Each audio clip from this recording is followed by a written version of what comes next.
When you are a people manager, being liked is optional, but success is mandatory. Casey Handmer, the founder of Terraform Industries, told me that during a podcast interview several weeks ago, and it has stuck with me ever since. And I think there's a lot to unpack about why that statement is true and what it means for leaders. So that is exactly what I want to do today. By the end of this video, my hope is that you will understand why pushing people to failure is sometimes required and what you need to do to create a team that allows that to happen. If you don't know me, my name is Matt Jertson, and for the past 2 decades, I've had a front row seat to some of the most amazing leaders in the world. I was an Air Force instructor pilot for a decade where I got to see leadership in its rawest form. I then went on to lead the training and development team at SpaceX for almost 5 years. I have watched these leaders, and now I study and develop leadership for a living with my company, Built, where we are training the next generation of hard tech leaders how to build teams capable of solving the world's hardest problems. If this is your first time watching, make sure you to subscribe. And now let's dive in.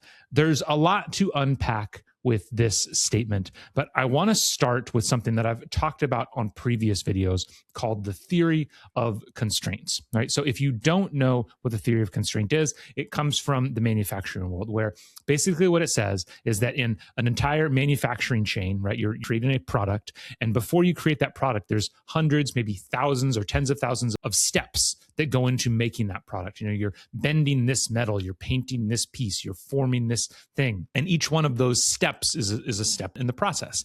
And the theory of constraint says that at any given time with this giant complex web of things that have to happen, there's exactly one process that is constraining the rest of the system. There's one thing that's slowest. And as a manufacturing leader, it is your job to find, not to improve the whole system and try to do everything at once, but to find the thing that's constraining it and fix it, right? So that's what you're trying to do. And then it raises the whole thing, and there's a new thing that's constrained. What does this have to do with pushing people to failure?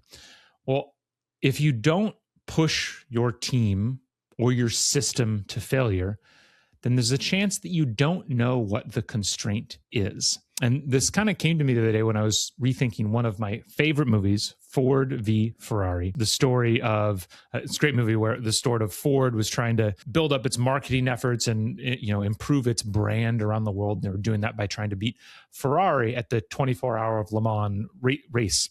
And so they were making a new car almost from scratch. They're, you know, putting in new engines and all this stuff. And there's this great part of the movie where it shows them developing this car, and they're pushing. And it's like, they're driving it really hard. And then this oil line comes loose, and they're driving really hard. No, the shape of the car is wrong. And they're driving really hard and the brakes fail. The point is if they weren't pushing at the limits of the car, they wouldn't know what thing about the car is creating that limit in the first place.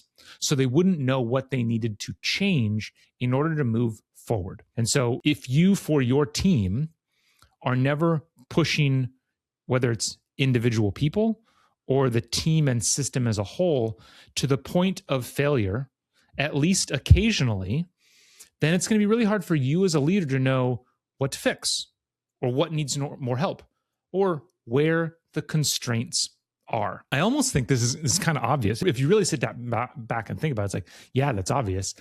But the tricky part is how to do it. Right? Because I think, you know, if you're dealing with a car, it's like, oh, the brake line, that broke, or this broke, or the tires, wheels coming off, whatever it is. They're just things. Whereas in this case, we're either talking about people that are the constraint or processes that people are in charge of. And very often, if you don't have the right kind of culture, then you're going to create a situation where people are not safe, don't feel safe being the one saying like, I need help, because now they made the mistake. I remember thinking about this a lot during my time in the military. I was a pilot right through the middle of the global war on terror, right? So lots of missions over to Afghanistan. Other people I knew were doing missions to Iraq. And we were also during a time of budget austerity. And so there was a lot of conversation about this do more with less. And we kept doing more with less. We're going to do more. We're going to run people ragged. And ultimately it came down to no commander wanted to be the one that said, we can't do the mission. It's like not something in their vocabulary. They're physically incapable of saying that. And so you just run people. If the idea of saying, hey, boss, we need help means you have failed, you're highly unlikely to raise your hand and say you need help. And so if we know that in order to understand what the constraint of your team is, you have to push people or the system to failure, then you need to create a system and a team environment where failure is okay, right? Where failure isn't seen as weakness, where when you find a problem on the team, it's you bringing help, it's you asking for help, it's you bringing additional resources.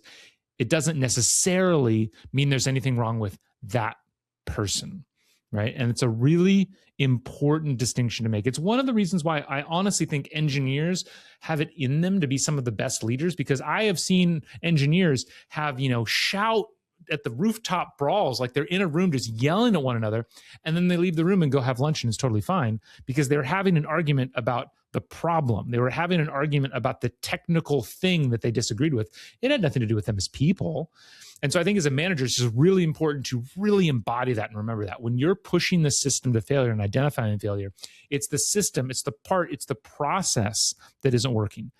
There might be other things that point to this person or that person not working, but that's a different conversation.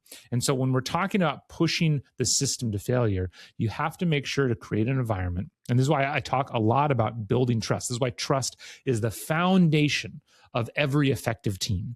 If you're not building trust, then people aren't going to feel comfortable saying that they need help. They're not going to feel comfortable saying that something is wrong. And then you're going to push past those constraints, things are going to start to break and you won't know about it, or you won't know about it until it's too late to fix. So I hope you found this video helpful. I hope I made a compelling case of why, as a manager, one of the things that you need to do is you need to be willing to push your people and your team to failure. And that means you need to put in the effort and the energy to make a place where people feel comfortable with that. As I always say to facilitators, it's not about making people feel comfortable. It's about making them comfortable being uncomfortable. If you can do that, you're going to be a successful manager. I hope to see you next time.